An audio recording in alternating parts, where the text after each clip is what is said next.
All right, welcome back for episode I think 13 of our Wildly Painful podcast, and I'm Jay. I'm Nicole. And we were just chatting, and we just thought we should record it because I don't know, it was going well, and a lot of stuff was being said that I think we could both really relate to and might want to reference later. So Yeah. we just wanted to record it. So. Yeah. And Jay we already, like he said, we've already had this great conversation, so we'll see where it goes from here. But he just asked a really awesome question that could be worth poking around at. It's like, how do you know, let's say circumstances of your life are really miserable, or you're really dealing with something and it's kind of relentless, it's kind of painful in ways that you didn't expect. Sometimes you might feel like, oh, that might have been a growth moment, but then other times you're like, no, this is taking something from me. Like, it's taking energy, it's taking life force, it doesn't feel productive. I'm watching other people be, without it, unencumbered and living differently. So then how, in the midst of the struggles, what kind of perspective you can have for yourself, like what's a healthy way to have self-talk when you're suffering and it seems, I don't know, pointless, it seems that other people don't have it, you feel like you kind of paid your dues at this point, like it's draining you, it's taking away from you rather than giving something that it's supposed to give. Like, how do you talk yourself through it when shit just sucks? Right. Like the name of the podcast, Wildly Painful, like life is wildly painful sometimes and it has these struggles. So what is a healthy perspective? And we can start anywhere we want to, but that's an open-ended and beautiful and spiritual question, really. Yeah. Why are we here then? Well, it's a parallel. Yeah, it is a parallel, and it's like, I think that I get lost in this question all the time because, I fall into the trap of wanting to make sure that my perspective always points to everything being meaningful and worth it to some degree. And okay, I think it has served me thus far in a way, I've made it this far and whatever, but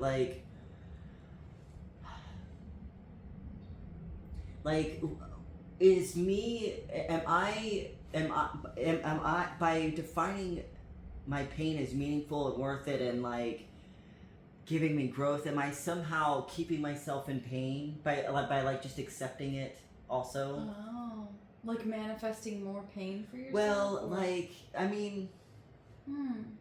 in a way manifesting it, but I guess on a energetic level, maybe we could call that, manifesting it. Yeah. But because I'm accepting that as what life is, it should be like. Oh, in order for me to grow, in order for me to whatever, I have to go through this pain and whatever, and so maybe subconsciously I somehow look for it or I create it. Which I guess is another term for manifestation or whatever. Sure. But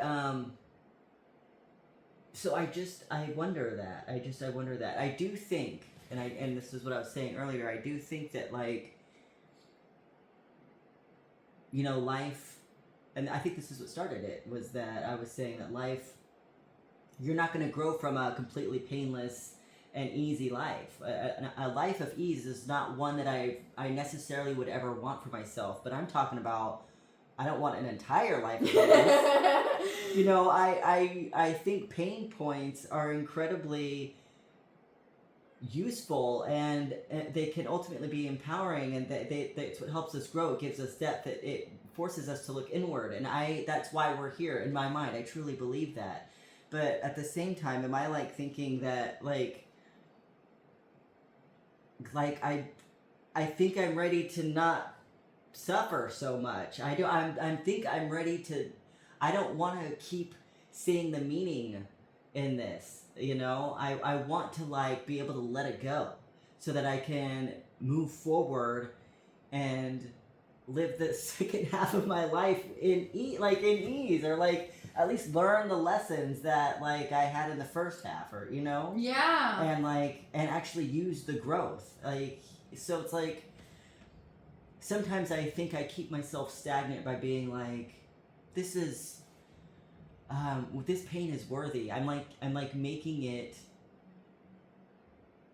something almost to be proud of, and in that way I'm like, it's almost like I'm searching more for it, you know, or like I feel like I need to have pain and suffering in order to feel proud of myself for getting through it. But I'm at the point where I'm over that. I'm getting over it. I'm kind of realizing that those beliefs have resided in my subconscious for as long as I can remember, and they have been deciding my life. That, you know, and I want to now look at life and be like,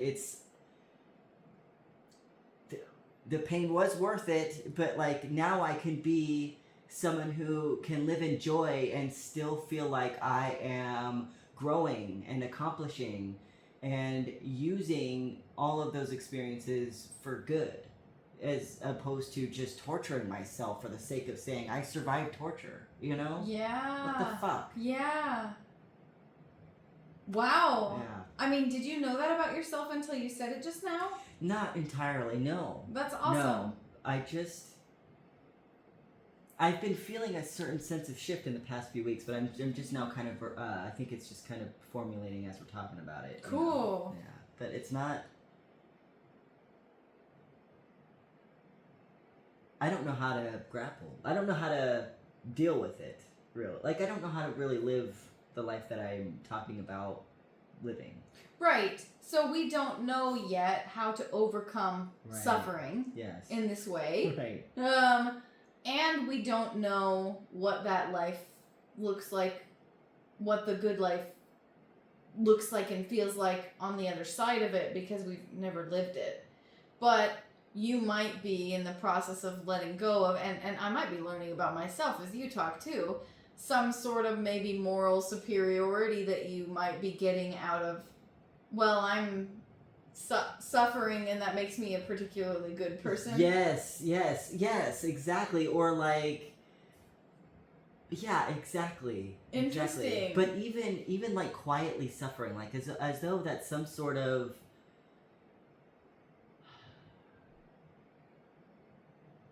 spiritual way of being. Honor, some sort of quiet honor in that. Yeah, but it's like insidious. I haven't. It's not like I've been aware this whole time that I've felt like, I think I'm just like, in retrospect, I'm thinking, wow, the way I'm viewing myself is as though like somehow there's some sort of certain aspect to me, and not necessarily like I feel better than other people or like have I guess if I were to say it plainly, like a spiritual superiority. Sure. And you know what, that's the one thing that bothers me the most about the spiritual community in general, is just like the superiority aspect of it, and it always has been, and I'm not free of it myself, you know, as I'm realizing. Sure. But yeah, these things can be buried and wear different hats and stuff. Yeah, absolutely. Yeah.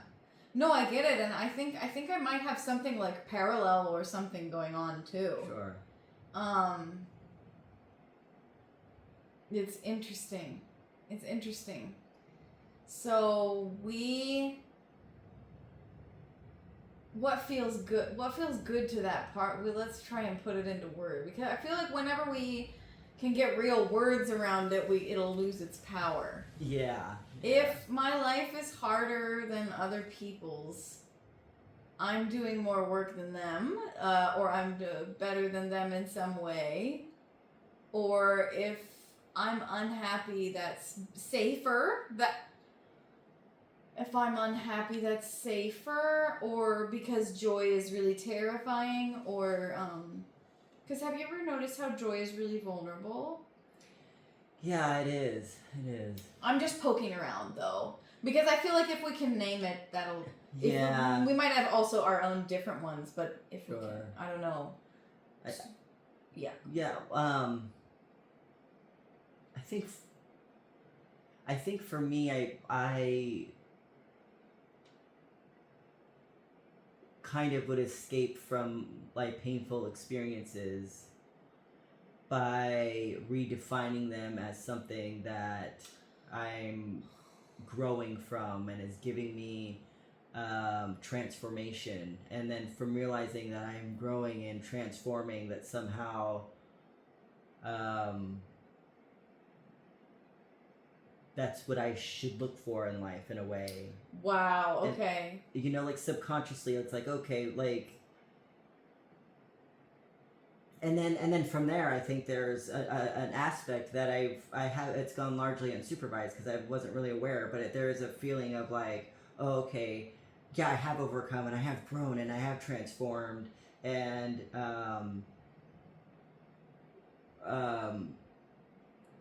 and there's a comparison to other people in that regard. And that's the thing, is I don't know other people's pain. Right. And I don't know what their growth and transformation looks like at all. Right. But I think there's a part of my brain that's like wants to feel like the pain is worth it, and to make it worth it, it almost has to like make me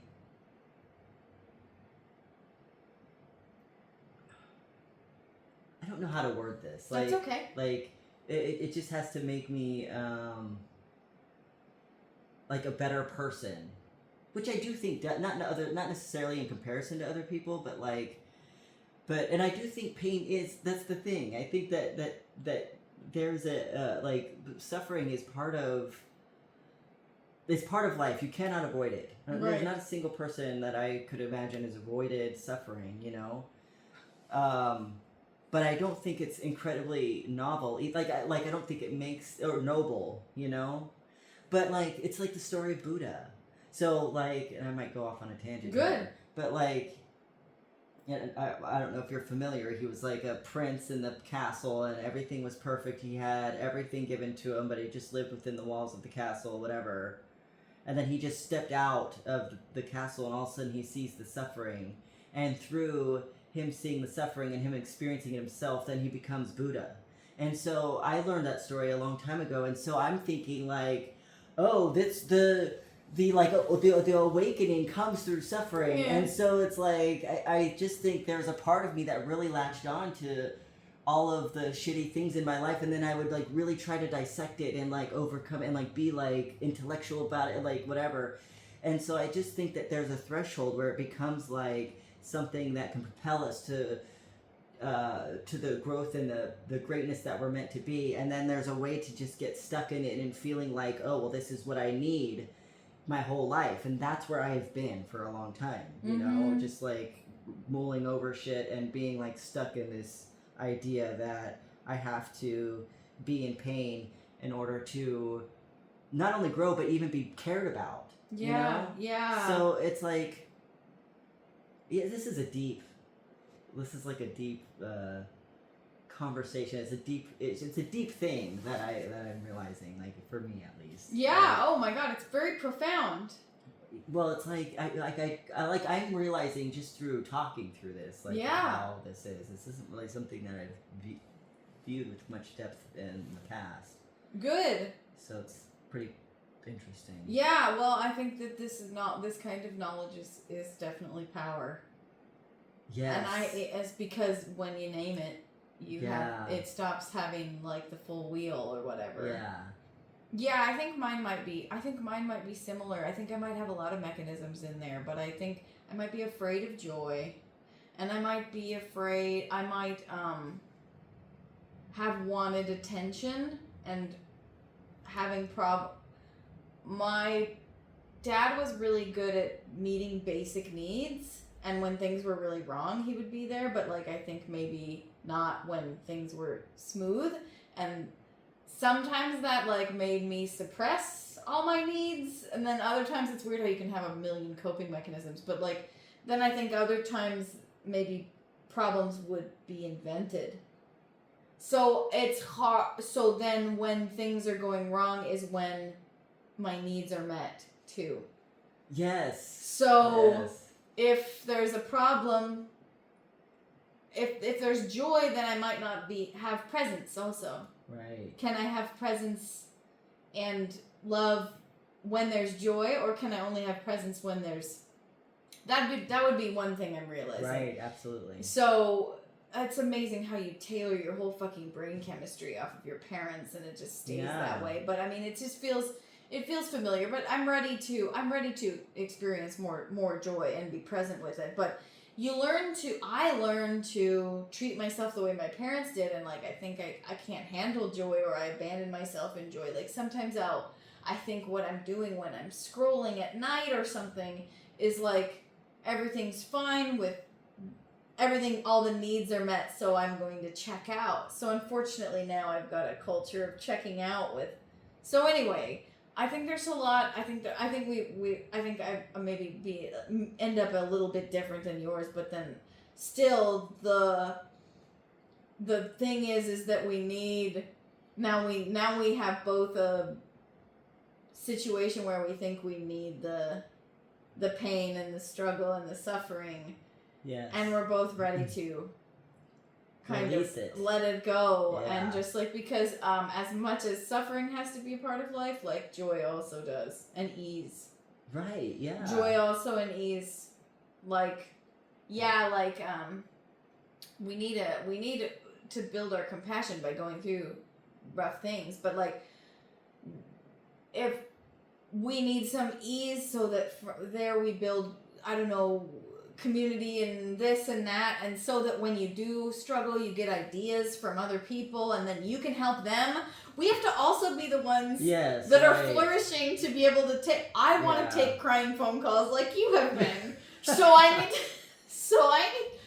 I need to develop... we need also times of ease in our lives so that we are supporting... Right, and I do think that life ultimately it can be good, and it's a better experience, obviously, to have ease and joy. Yeah. You know? Mm-hmm. But truly, ease and joy are not, I don't think the depth of them can really be experienced without the lack of them, or having experienced the lack of them. Yeah. At least, you know? So Absolutely. it's like, I think there's like a good balance that's like, you know, and ideally, in an ideal life, there would be, you know, a perfect balance that, or like a progression of, you know, learning, and then letting go and being able to just experience for the sake of experiencing, and, you know.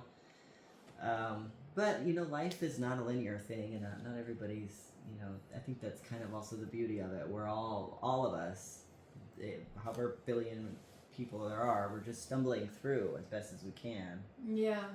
So...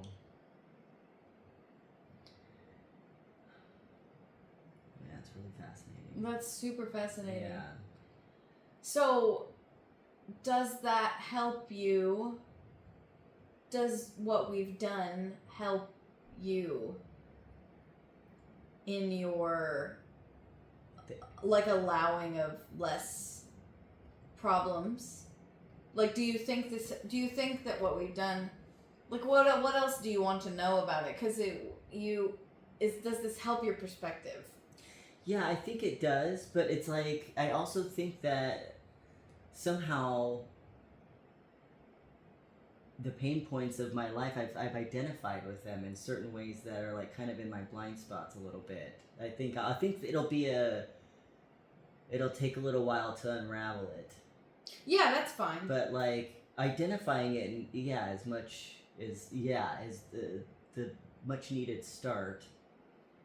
That's surely happening. Yeah, sure. Yeah, okay. absolutely. Yeah. If that makes sense. Yeah. Just curious. Yeah. Yeah, I think there's something... Yeah,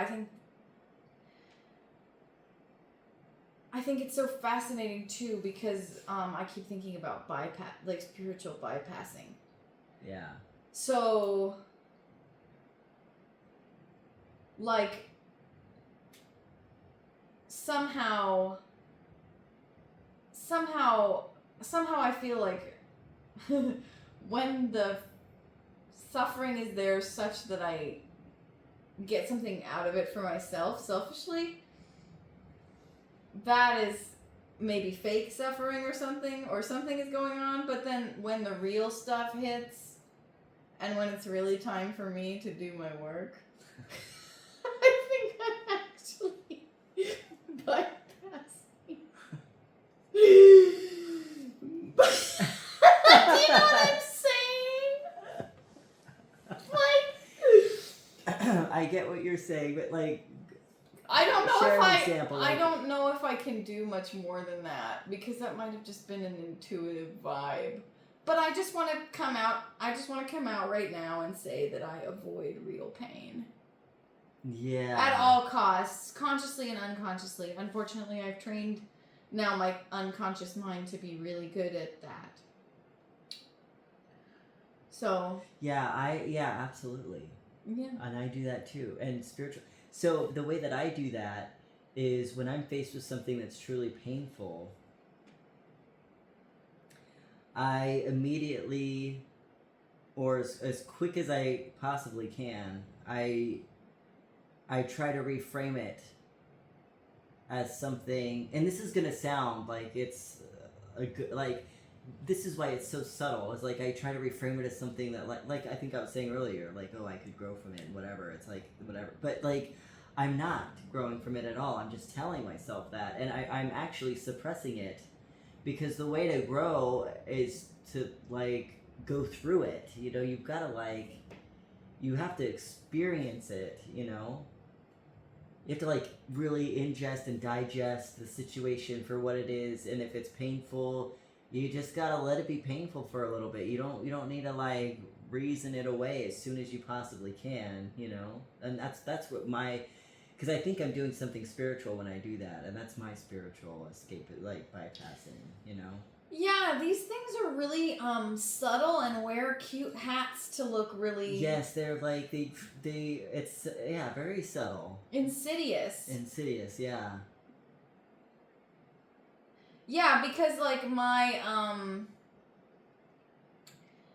recent breakup, like there's this thing when I feel actual grief or pain, and then there's a reflex that's like, well, what if he was just really stressed out or whatever? Or what if he was and then it's like trying to get me to apply more understanding to him. Right. When I've been fucking hurt, and the reality is that I'm just having trouble sitting with I that. do that too. Yes, exactly. And that wears the clothing of a selfless person, but that's Yes. that's a really harmful. You know, that's a really like, I can pride myself all day on being being able to understand where people come from. Yes, exactly. But that, and talk about insidious, fuck.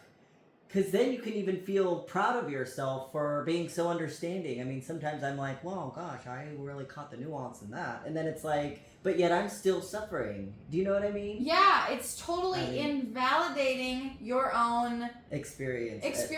Yeah. And the dichotomy is, it's like, maybe you're right, but that doesn't mean that you are in a safe situation to take this abuse. Right.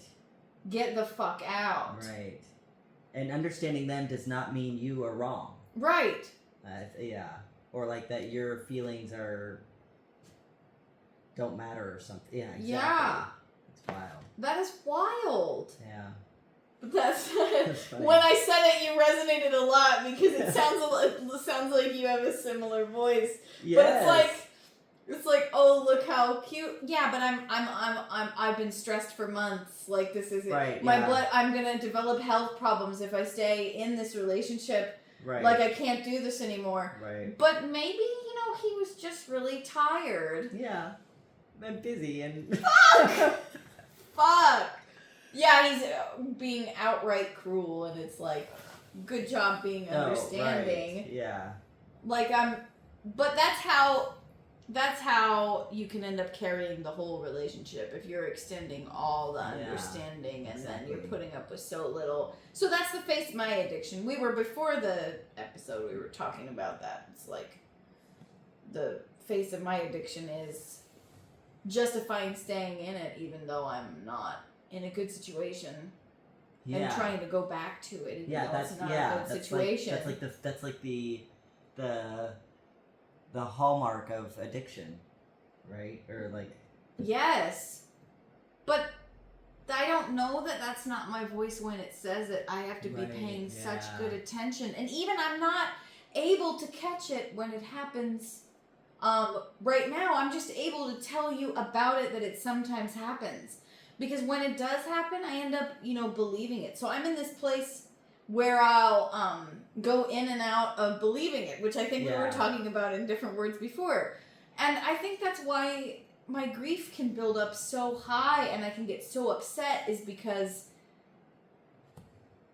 it's justified and then something finds a way to get out of it by not justifying it. And then I'll feel the pain again, and then I'll talk myself out of it again. Yeah. And then, so I'm in also an abusive relationship with some fucking part of me that's like, no, don't feel that. Think about the other person. Don't feel that. Think about the other person. It's like self-erasure. Right.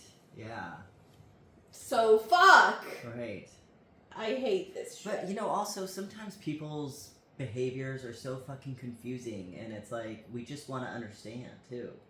I know. Well, yeah, it's a little off topic, but yeah. Like, no, it's like absolutely.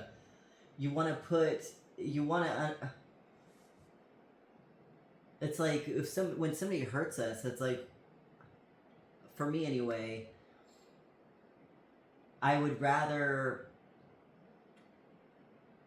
justify the hurt through understanding than be confused. Yes. I fucking hate confusion. No closure is the worst fucking... No answers? Yes. Oh my god. So it's like you always have... Like, you would rather, like, almost... It's like I have a friend who was going through a divorce, and the guy is like... He just flipped a 180 out of nowhere. And it's, all of a sudden just wants to... He's, whatever. He started wanting to do everything. He just wanted out after almost 20 years. And so, but I could see she's like trying to understand. And she's like, is he gay? I think he might be gay. And so it's like, there's this, like, you want to latch, like, to her, that would justify it. That would make her understand. Yes. That would ease the pain. Yes. That would I would allow her to let go a little bit. Yes. But like the confusion just keeps you so, it's fucking torture. It is. Yeah. So it's just one of those things that's like, it's the brain does not handle unanswered questions very well, right? At all, and it will try. And then in my case, it's coping strategy, apparently. Thank you. We're helping me understand what went wrong in my childhood right now. My coping strategy is not having an answer or explanation for somebody's behavior. I'm going to understand them and make it bad about me, which is what they say happens, but I'm learning the machinery of how it happens and how it still influences me today. Because I can have an intuition or a diagnosis and someone saying this, blame yourself, blah, blah, blah. Now I can watch it happen. Oh, I'm feeling pain. I don't know how to process it. I don't have the tools. What I can do instead is, it doesn't solve it at all, but it doesn't solve it at all. It just makes you keep chasing them, I guess, or keep staying in the relationship long after it's gone because you're continuing to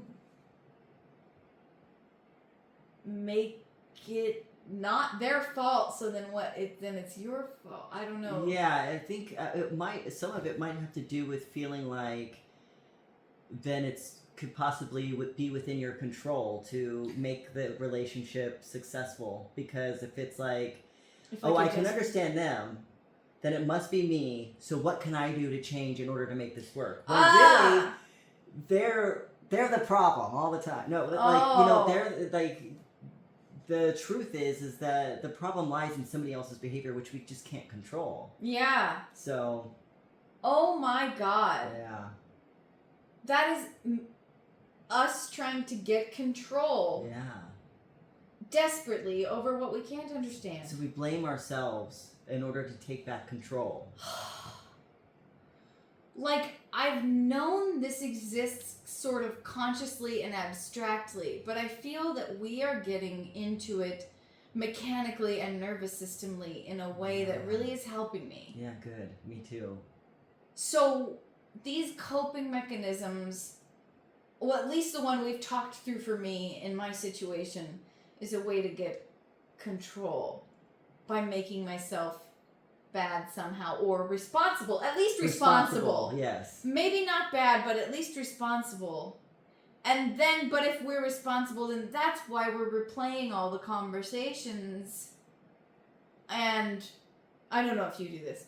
We're figuring out what we did wrong. Maybe it's my weight. Always maybe with it's the this. lens of what I had done. Yes.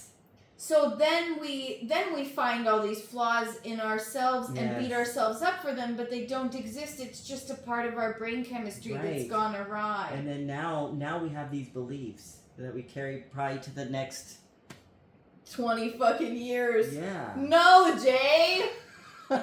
Oh, because we can't stand to not have control over. Right.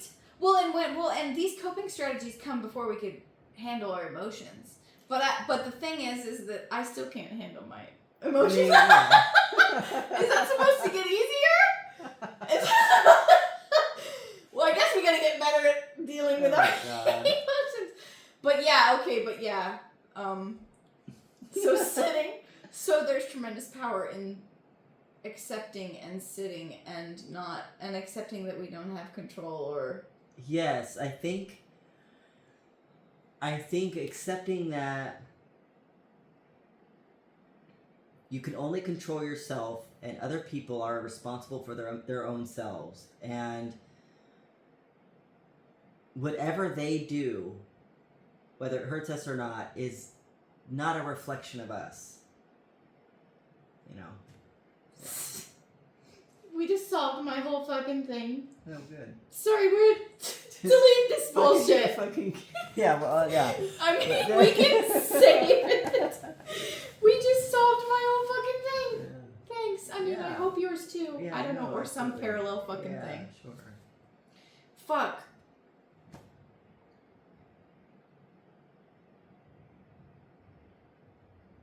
That's fucking. You just feel so sorry for a person that lived that way. Fuck. You just feel sorry. That's why they're like, oh, let go. They're trying to help you when they say that surrender shit, I guess, in the spiritual communities, but you just feel sorry.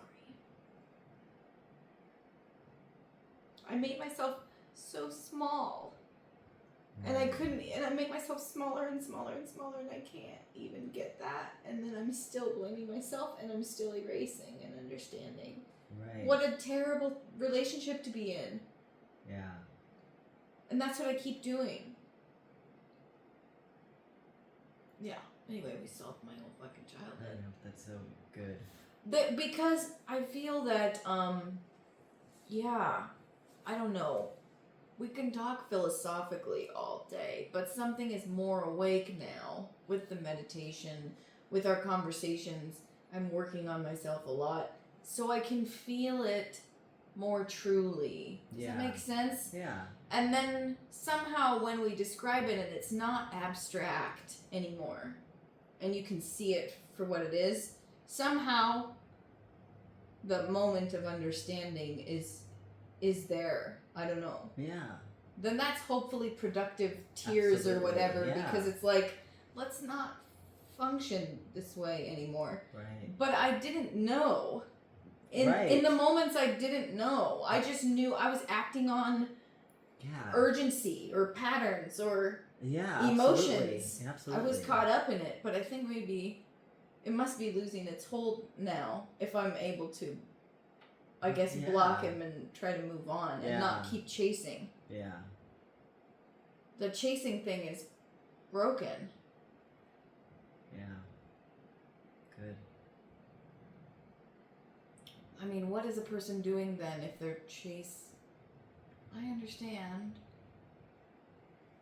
what's wrong with me, and still going in that direction. It's strange. Well, it's probably maybe a validation thing that, well, if I was the problem, then I can fix it, and I can show up for this, or, you know, it's like, oh, I'm doing something that's unlovable. So, well, if I just change enough, I need to see that I'm lovable, you know? Like, that's what I think it ultimately has to do with. Yeah. We've, like, defined ourselves as the one that's, like, unlovable in that relationship because we've blamed ourselves. And then you want to seek that validation, you know? That either you can fix it or, like, that you're not as broken as they're perceiving you to be, you know, or however, you know, it's going down, whatever, but that's just my first read on it. Fucking so bizarre. Yeah, and I got messages all the time in my dreams. Yeah. But, Do you mean while, like, during the relationship or, like, after the breakup, or?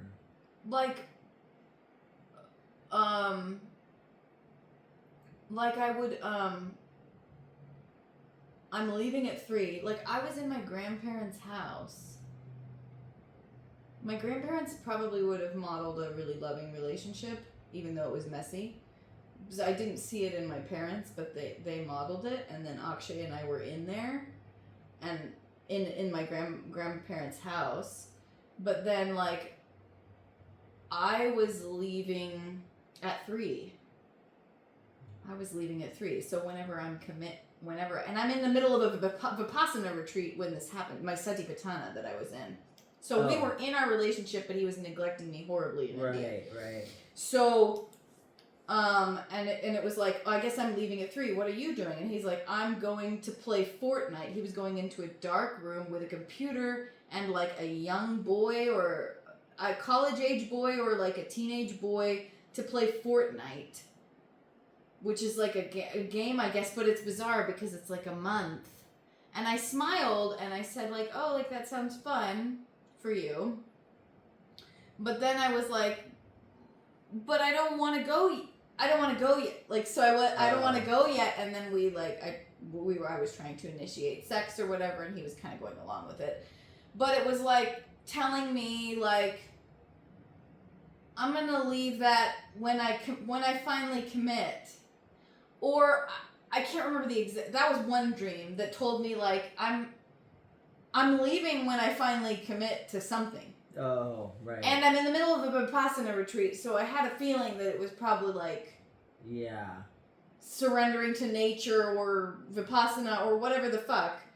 And I've had other ones, too, where they've told me...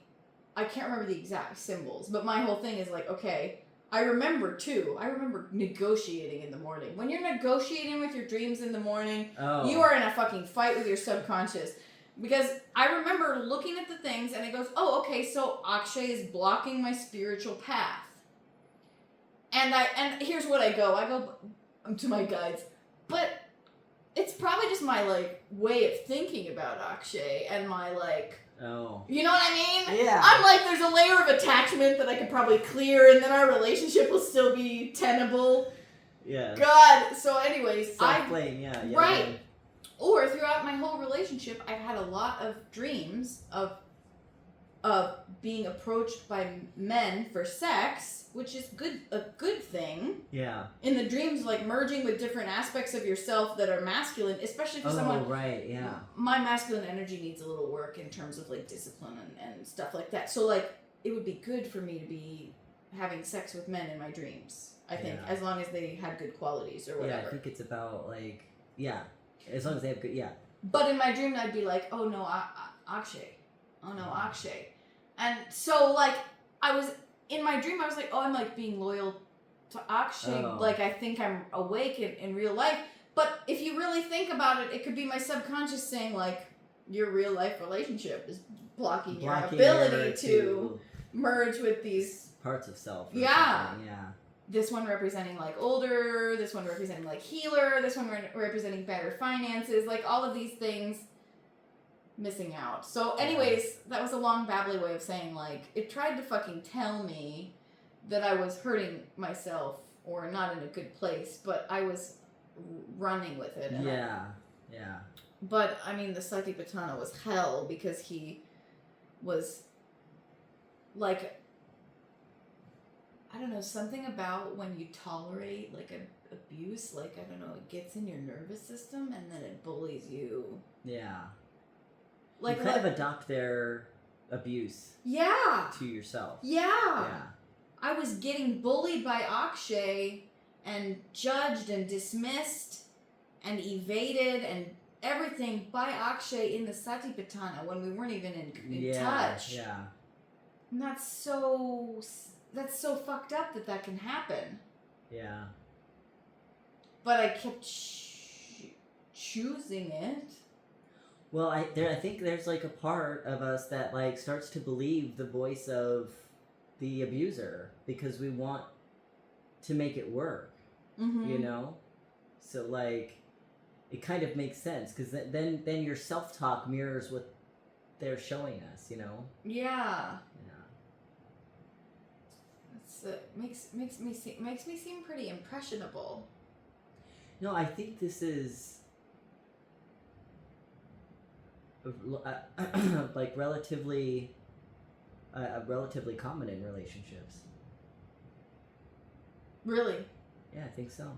That we start adopting them into our nervous system, what they would and wouldn't approve of, and then we try to please that version of them all the time. Because it's like, especially if you're thinking that like this is the one or something, you know, you want it to work and you think that you need to mesh with this person for it to work. And then if you're constantly getting a message that we're the problem or that it's, you know, our problem, like, then you start to believe it. Yeah, absolutely.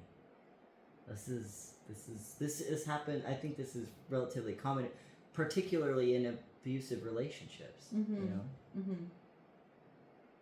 I'm glad I'm the fuck out of there. It's painstaking. Yeah. Yeah, it is. That's interesting, though, that I've found myself in those. This would have been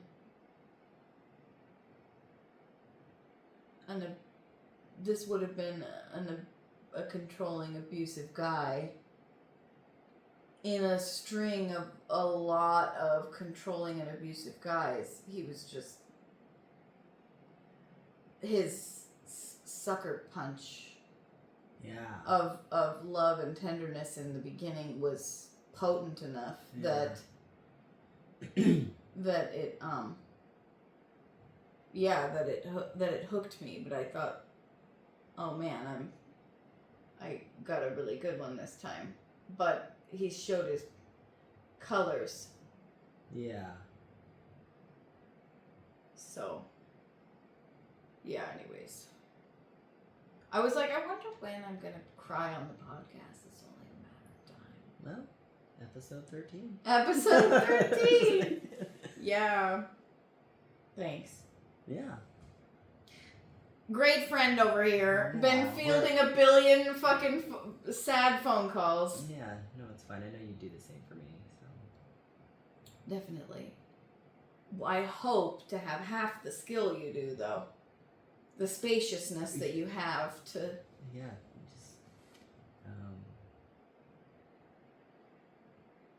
I find sometimes you just gotta listen. Like, I think listening is just the more powerful thing about holding space, you know? Yeah.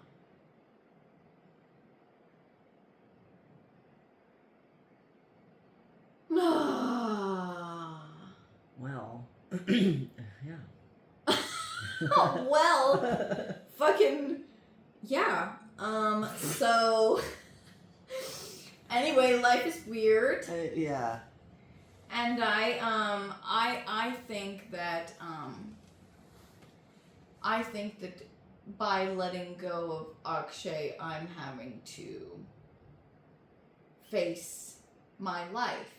And it isn't always pretty. And that's probably one of the things that I was avoiding by throwing myself into that, if that makes sense. Because it's not easy to learn how to socialize and build community. It's not easy to sit with loneliness. It's not easy to realize that the kid you thought was going to be in your life, that was giving you also a lot of purpose, is not going to be in your life anymore. Sometimes applying for jobs, trying to decide if I'm going to go to fucking therapist, grad school, and how that... Facing your own life with all of its own default programmings and other bullshits, like, is uncomfortable. So, my mind is not just grieving a relationship. It's grieving a perceived coping mechanism, which I think we were also talking about before. So I think that's where the hook... Like, I think that this is a difference between love and attachment, because I think both are there. Love and addiction. Yeah. Attachment, addiction, I'm trying to use them interchangeably at the moment, but like... Yeah, I mean... Like, I love you, I want what's best for you, I want to serve you, I want to spend time with you, blah, blah, blah, blah, blah. This might be love. When I met him and I was not sure how things were going to go, I'm like, I already forgive you if you leave me or whatever. Like, it was so selfless. Like, I think that I've had that selfless love for him too, but then also I feel lonely, please fix it. I feel this, please fix it. I feel this. That's where the attachment, or I want you to be this for me. Now I want you to be that for me. I want you to stay. I want you to give me this life. I want you to care about me in this way. I want you to do that. I don't know the difference, because I think I don't know where one ends and the other begins, because both happened for me. And then I also think some expectations and reciprocity is healthy in a relationship. Like, at what point, where's the line? Or yeah. like, when does it kind of become an attachment issue? Or, Self erasure when, I mean, it's a good question. I'm sure there's probably, like, a relatively gray area, like sizable gray area between the crossing over, between each side. I don't know. Yeah, it's fascinating. Yeah, it really is.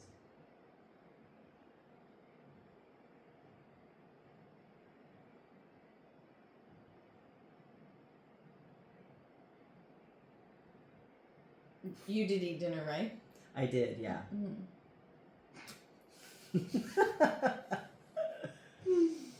I hope I didn't kill the conversation by... No, I think that's, I think it's a good... We've healed me. It's a good... What'd you say? I said, we've healed me. Oh, okay. Yeah, sorry. I thought you said weed healed you. That's like... If only. Yeah. I miss it. Yeah, I had this dream also, like, after the breakup of 1 or 2 weeks, that we called for our 2 friends, like, called us in a group chat, me and Akshay, and, like, Akshay was, like, smoking a ton of weed or whatever. I don't know. Yeah. I don't know where that was going. Yeah. Well, usually, like, weed or drugs in general in dreams is, like, about suppression of feeling. Mm-hmm. So maybe maybe it's saying he was the source of your suppression of your own feelings, which would make that tracks. Yeah. Could be. Yeah, I don't know. And I was telling... Okay, so Akshay was there riffing, like, on a giant bong in the speaker of the call. And I was walking by a teenage boy who was, like, maybe offering me weed. Oh. And I said, you stay the fuck away from me or I'll rip your fucking balls off. Okay. Such anger, such disdain. Because I guess I was trying really hard not to suppress my feelings. That's how I perceive that. But such rage. Yeah. Or maybe anger was the feel. Yeah, I don't know. That's interesting. Have you had any interesting dreams lately? No, my dreams are. I don't dream that much lately. Well, yeah, I really don't dream that much lately. Or like when I do, they're like I don't know. I guess the ones that I remember are the ones that I record, but I only choose to record the ones that I feel like might have some special meaning, and I think they all do. So it's kind of weird for me to pick and choose. But I don't know. I had a nightmare last night, which was fucking weird. I woke myself up screaming help for my sister. I think like I was like, what is that? I don't even. Well, it's hard to. I wonder if I was really screaming. I think I was. I really was screaming, but I don't know. But I was in a dark room and I was like in my bed and I could feel something or like something. I don't know. Something had woken me up like in my dream or something. And then like my bed turned into like a hospital bed, and something started moving you know how like hospital beds will like lift up or like the feet will lift up or like whatever. It started messing with the settings on my bed, and then I think my sister was somewhere around and I was like trying to call for her help but also try to warn her too. Like I don't know, it was just weird. It like had me fucked up for a little bit. Fuck, scary. I know.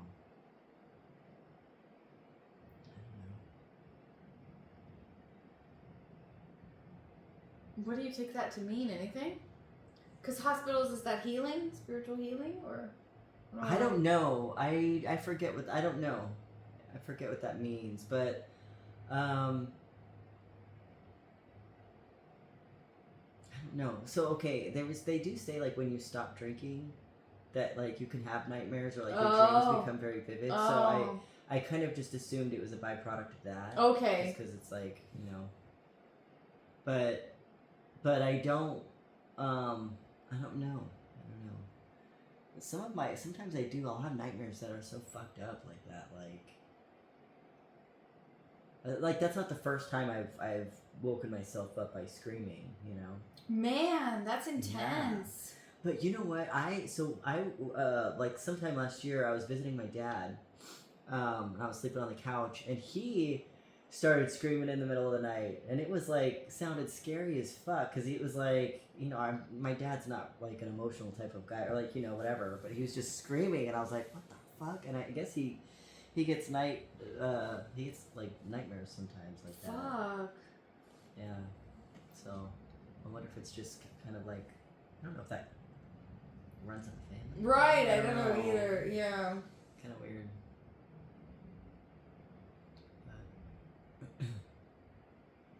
Yeah, not lately. Other than that, I can't. Nothing's really popping up in my head that I've dreamt of lately. That's remarkable enough to talk about. Mm-hmm. So. Good. Mm. Yeah. Do you think? Yeah. Okay. So you get nightmares when you stop drinking. Do you think that you'll dream more vividly too? Yeah, because my dreams are I that's when my dreams kind of stopped. So like I used to dream at least every night, maybe at least twice a night even. Fuck. And then but when I drink, it's like it's really spotty. That's one of the things that I kind of miss the most about that's one of the cons of drinking for me. I mean, amongst the other things, but like I like my dreams. I like that. Like they're meaningful to me. Yeah. Obviously, but like, they're kind of a big part of my life in a weird way. So I don't like it when I don't remember them through like long periods of time. Yeah. I go a week or like even 4 or 5 days, and I'm like, it kind of bothers me. Not to any great degree, but like I notice it at least. Yeah, well, that's one of the cool ways that you've really learned how to work with your subconscious, and you've taken his classes before, Yeah. Yeah, I love that shit, of course. Yeah. Yeah, that's good. And that's who taught you to do the group channeling or whatever, too. Michael Sheridan. Oh, yeah, and we have a psychic fair coming up, too. Yeah. Okay, we can talk about these things. Yeah, so I was reading this book. It was like a I don't know. It's like a, I guess you can call it a manifestation book, but it was saying that like it's like towards the end of the book, and she was saying that, you know, you should lean into the things that are natural for you, and the way to identify that is like, you know, ask yourself, when was the last time you felt really proud of yourself or something. And that the group reading was what I thought of immediately, because that was kind of like one of the times that I felt really proud of myself. But also just even doing the psychic school and getting into the readings and like feeling really validated and having good readings, like that's the only time I think in my entire life still that I've ever walked away feeling proud. And it's, you know what I mean? So I'm like, fuck. That's great. Yeah, that's when you texted recently, right? You said that you've been feeling like you want to lean back into these things. Yeah. Good for you. Yeah, but you know, it's such a I guess I probably should, because I do have a lot of resistance to it too, because I'm like, well, what if I'm bad? It sucks to be to give a bad reading, or like something that doesn't resonate at all, you know, or, you know, it's like you're kind of really putting yourself out there. It's a vulnerable thing to give somebody a reading. You are good. Well, I feel like at some point I would agree with you, like back then, but like good is subjective. I felt comfortable, at least I was more confident, but like it's been so long, and I don't know. Listen, you would not have said, if I said you're good back then, there would have been no time when you would accept that. And now I'm telling you, and your excuse is that it's been too long now. So that's very true. I'm just telling you that you're good. You're good. And you have to take it. That's the thing. It's true. I'm cornering you for a compliment. You really are, though. You really are. You really can. You're really skilled at this fucking shit. But why do you say that thing? Because I remember you fucking crushing it for me, for others, all the time. I remember that your reads are really solid. Really? Yeah. Look, if I went home and in a few days I said I have a situation, can you look at it? You would look at it and you would crush it. Okay. You really would. You really would.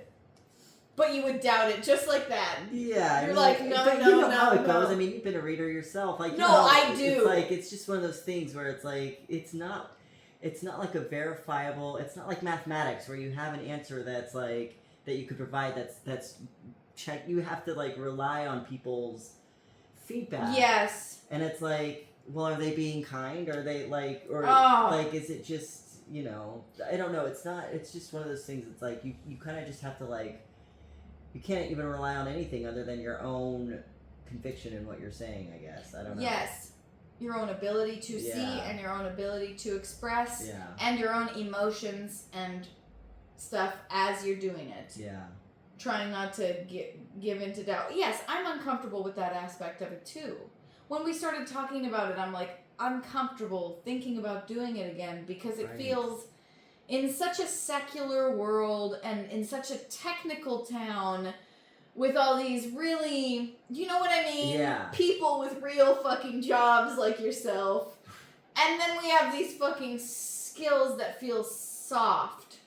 Yes. They feel soft and unverifiable, and they feel creative and artsy, and they feel, this is really intensely vulnerable to be interested in this stuff.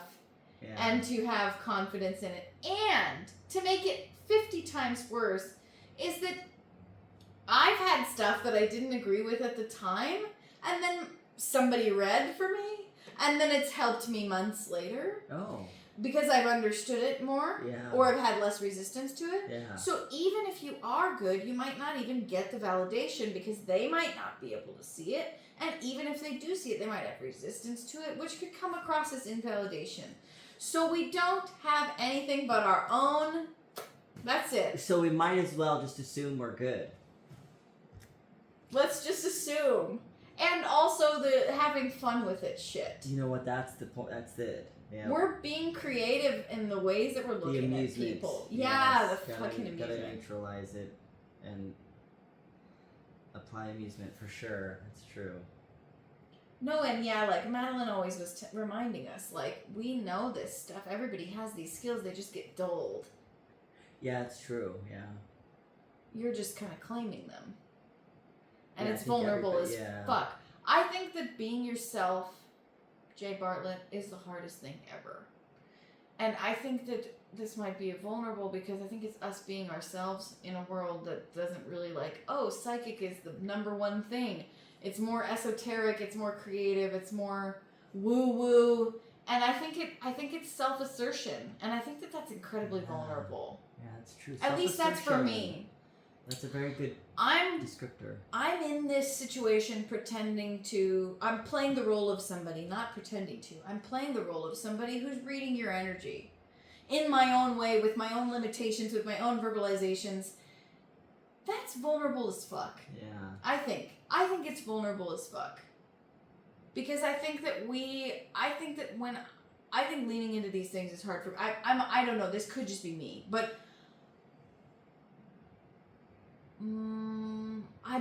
I hate when my dad still influences me, and I'm working on it, but he does. So I'll just say it. My dad is so, everything goes on the altar of the practical, and nothing creative then, or soft skill is then nurtured, right? And so I'm so self-conscious when I come forward with softer things. I don't know. Yeah. And I don't think, and I'm saying that not because, just that was my experience, but I also think that's the culture. I think we live in a culture that's like, if it contributes to the money, then it's good. If it has an outcome, then it's good. If it has a result, then it's good. If it has an answer, then it's good. Otherwise, be gone with it. Yeah. No, I don't want your fucking pottery classes. Well, fucking pottery's so good for the soul, and you Right. can't quantify that. Right. So, like woodworking. Like, that is Right. so good for your soul. Yes, it's That's why it true. makes me so It's happy. creative, Yes.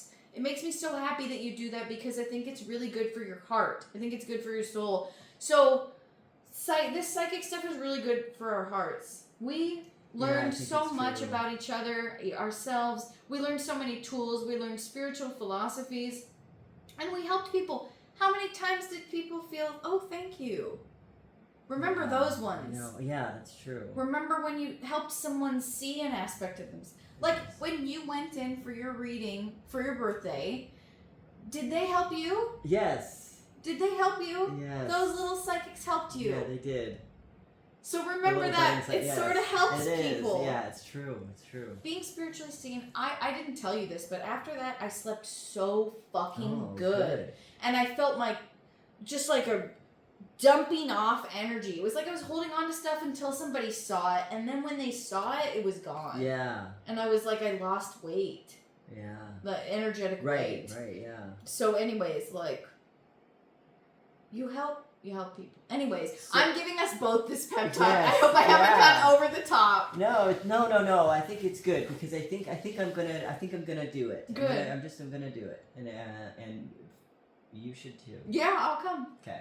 I knew if you were there, then we can at least maybe drive together, gossip, Yes. Yeah. drive back and And gossip. Yeah. Exactly. So that even if it goes horribly, I at least we have we a can, decompression yeah, buddy. We can relate to. Yeah. Exactly. No, but there's that practice one a few days before if you want to go to that too. Yeah. Wednesday. So It's next Wednesday. okay, next Wednesday we'll go to the practice, and then when's the real one?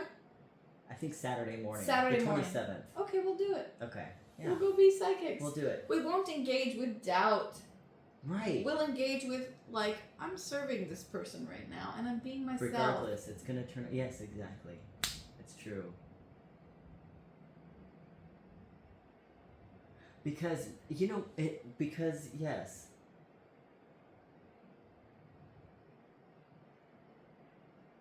it's like my resistance to it should be my pointer to it.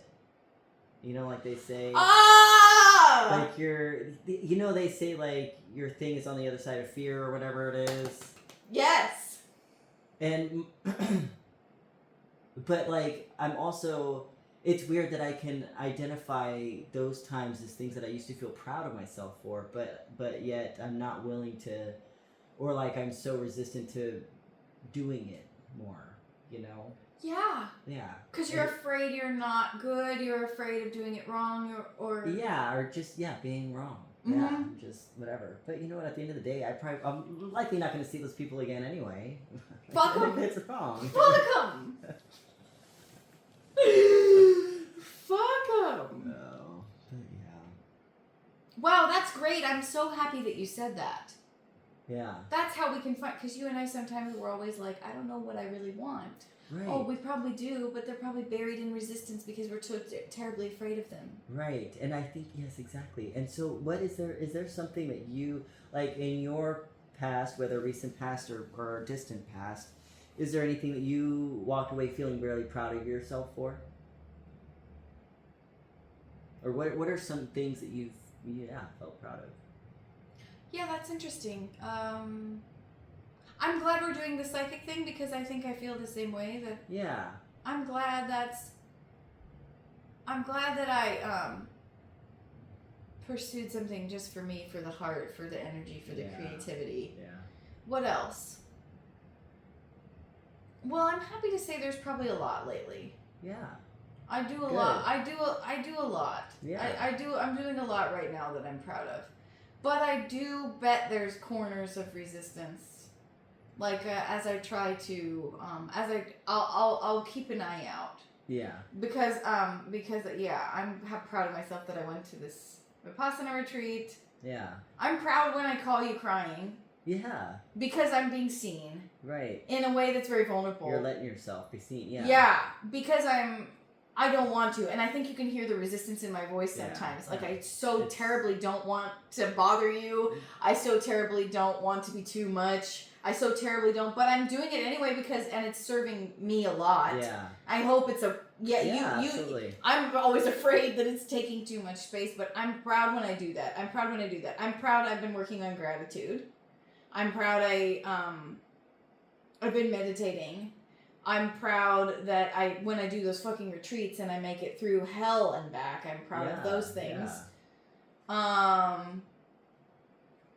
Yeah. So there's stuff going on. Yeah. Climbing, I'm proud that. Oh yeah. I'm proud of our consistency with this. Yes. Because I've always had a huge trouble with consistency. But we're on episode fucking 13. Right. I'm proud of that. Yeah. I'm proud of the climbing consistency. Even Akshay's out of the picture, and I'm still climbing. Yeah. I'm so proud of that. Yes. So, and those moments when I'm afraid in climbing and I talk myself through that, I end up proud of those things too. Yeah. So anyways, I think there's a lot, but I'm sure there's more, and I'm sure I'll try to keep an eye out. But I got really excited when you said, oh, my resistance should be the pointer. And I bet they're all over the place in my life. Yeah. I bet they're all over the place. Yeah. I'm proud that I built the fucking app.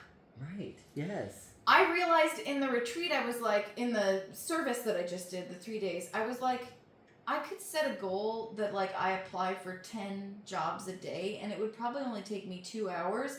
And the amount of delight that gives me that I can apply for 10 jobs in just 2 hours is something that would have taken all day maybe before or whatever. That it could be just a part of my life, but I could still be that consistent with it now that I have that product. Like anyways, so I'm proud of those things, but again, there's probably minefields of buried fears and we can find them together. Yeah, no, I think that's just great. I think, but I think just finding stuff that you're proud of and you just listed off a slew of them is amazing. Yeah, I'm having a good time. Yeah. There's some good things. But if you want to see what I'm really afraid of, if you ever want to see me buried in my own fears, we can just go socialize together sometime. Yeah, I know. Because there's people at the fucking Dhamma Center and they're all open and they're with their hearts and they're ready to talk. And what do? Yeah. Run the fuck away. I'm so scared of people. Yes. Okay. For some reason, yeah. Please. Well, I was gonna say, didn't you say you wanted to be a motivational speaker at some Something. point? Yeah. Oh okay. my god! Now I'm afraid. Okay, so we're on to something. Yeah, but what I'm thinking is like, I mean, I've thought of being that too, but like I would never. I just would never. Preach. Right. I mean, but in that imaginary world that I kind of live in, I am one. Yeah. Very good one. Yeah, good. But you know what I mean? I'm actually the best. But like. Not silly. I mean. Right, but yeah. Exactly. I'm very too. humble about it too. But okay, our resistance to that is what? Talking in front of people? Yes. So like, I just think that we should like sign up for like a Toastmasters or something. Oh my god. I hate and love right, that. exactly. Yeah, same. And I it's like 99% hate but like I just feel like we should do that. I just think we should, because if it's something that I imagine in my ideal world as part of an expression of myself, but I'm not even willing to take any step forward just out of pure fear is the only reason why, or discomfort. It's the only thing keeping me from even pursuing that type of thing. So it's like, that's the kind of stuff we ought to go for. We gotta like bust through it. Let's do it. Okay. So we have that in common. Yeah. Where we can have bowel distress from being so goddamn nervous, but it'll be so good for us. It's like, yeah, it'll be good. I just think, and we don't even have to use that for like motivational speaking. I think that like if we don't want to, but like that would help in social situations. It would help like in so many different areas of life. I think. Having that skill or like just overcoming that, and it would help with our self-concept, because if we ever got to a point where we felt comfortable speaking in front of a group of people, I just think that we generally would feel a lot better about ourselves. Yeah. You know? Not just so scared of people all the time. Yeah, it would. I think we would be able to take better ownership of our space. I love it. Let's fucking do this. Yeah, we should. Okay, I will take responsibility for finding us a group. Okay. And we can do it. Okay. Mm-hmm. Ideally, it's an in-person one, but I think a lot of them went Zoom. Well, a lot of them went Zoom after COVID, and I had trouble like a couple years ago finding one that was in person. But... No, yeah, we have to do this in person. Yeah. There's no way. Okay. There's no way. Yeah, we have to. I'll find one. Okay. I'll find something. Okay. I remember seeing one on Meetup, but it was online. But I'm not doing that shit. Yeah, because what's the point of that? I mean, something, but it's not much, yeah. Yeah, it's not. I'm trying to be around other nervous systems in my nervous system. Yeah, I don't feel like it counts. No, because, like, standing up in front of people who are sitting down is the problem for me. Like, yeah. You know?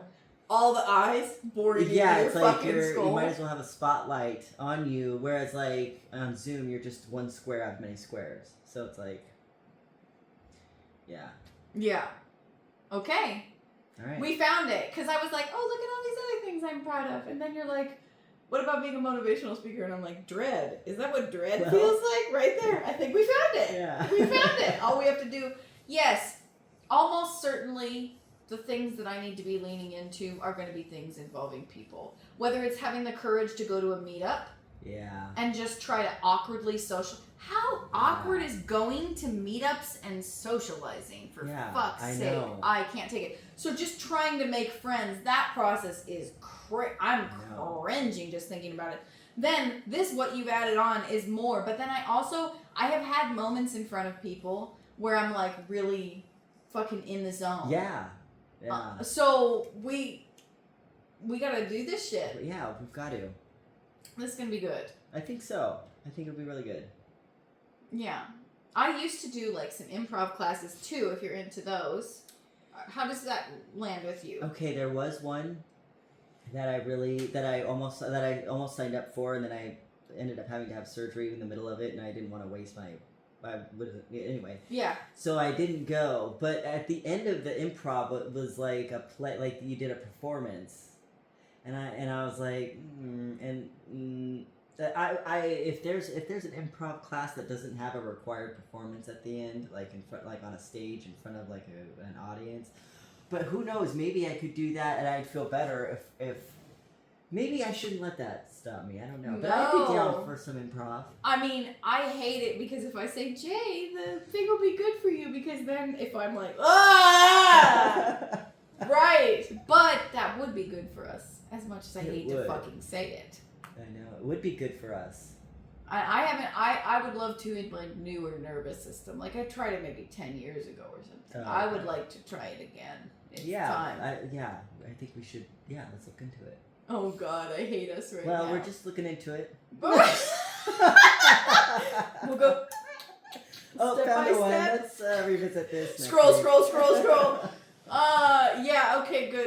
Good. Yeah. Almost certainly. Yeah. Because you're right though. Like I think if I tackled this area of my life, comfort around people in general. Yeah. Not all of them have to turn into deep friendships or whatever, but like just not being so people pleasy and cringy and scared of just a human being. Not automatically jumping to the inferior position every time I'm around people. Yeah. Like just being able to stay in my body and stuff around people would be savage. Yeah. Yeah, that'd be exactly. sick. Yeah. Yeah, I have had moments where I'm like, and you know, I think sometimes our boredom. Okay. Sometimes we're probably bored because we're not doing the scary enough things. But if we were in a fucking Toastmaster class, we'd be present as fuck. We would not be bored at all. I would not be able to space out. Yeah, exactly. It would be like you're never more present than when you're doing the thing you're afraid of. It almost like makes you more present. Yeah. When I used to do acting classes, I would get an upset stomach like 3 days before. Like because I must have been really, really in there, like really doing it. Well, we could look up acting classes too. Do you want to do acting classes or? I mean, that sounds like what we should do. I don't want to say yes, but it's true. Well, let's pace ourselves. We'll just look for. We'll just. No, let's choose that one. Well, how interested are you in acting? I know a fucking dope fucking school. You do? Where is it? In Seattle or is it? Yeah, I believe it's in like Ballard. I know a fucking dope school we could take evening classes at if you are genuinely interested in that. And that would give me fucking explosive diarrhea. Okay, you know what? I was so I was interested. I was interested in acting and I contacted a school to start it. And then I overthought it to like thinking, well, what am I gonna do? Be an actor? Like, because I thought I had my consult with the guy and he was like explaining like, oh yeah, you'll do like I forget what it's called, but where you tell the camera like your name, your height, and you like explain like yourself and you show your personality for when they send it off for you to get roles and stuff. And I'm like, but okay, I have a full-time job. I'm not gonna take time off to like shoot a fucking video for a company's like training thing or like or whatever like what would I even do with it? Like I can't, how do you even step into that, like but I think if we're gonna use it just simply for that's it, we're not trying to be professional actors. We are not. Unless we get discovered, No, but this is it. We are not doing it for the outcome. This is the right. Yeah. But I mean, yeah. Well, that was the thing is like I felt like I'm gonna be with a bunch of people who are aspiring actors, and I would be kind of like taking the space of somebody who could probably use it more. You know what I mean? I was thinking of it like that in a way. Sure. Like I wasn't trying to actually be an actor. Yeah. But I think that I also think it's a good way of like exploring emotion. Yes. And stuff like that, Oh my God, I learned so much. You in my acting classes, you would love. I mean, if you're interested in exploring emotion, this is exactly think we should do this. Yeah. This acting is the best because you put real life motivations behind it, and they will fucking move you. Yeah. Like, yeah, anyways, you're gonna love it. You're gonna love it. Yeah, so we'll just, let's look. All right, so we're finding some things we're afraid of, and we're gonna do that shit. Yeah, and we don't, exactly. This I'm is good. so excited. It's just like recording ourselves and doing a little podcast. Like, we're like, now it's the next thing. This is pretty comfortable for us now. It is. You know? It is. So. It is. Yeah, this is great. Okay, I think we just fucking found some life. Like, it's like fears, but it's like aliveness. Right, but it's excitement too. Yeah. We could just turn the fear into excitement, which is very. I had a boss once that said, when I'm anxious, I just tell myself that I'm excited. Yeah. And I'm like, oh, cool trick. It is kind of a cool trick. I've done that before. Good shit. Yeah, good shit. I think that was good. We found our future. Yeah, it's good. Yeah, we did. All right. Yeah. Okay. All right. Well, thanks for watching. Yeah. Till next time.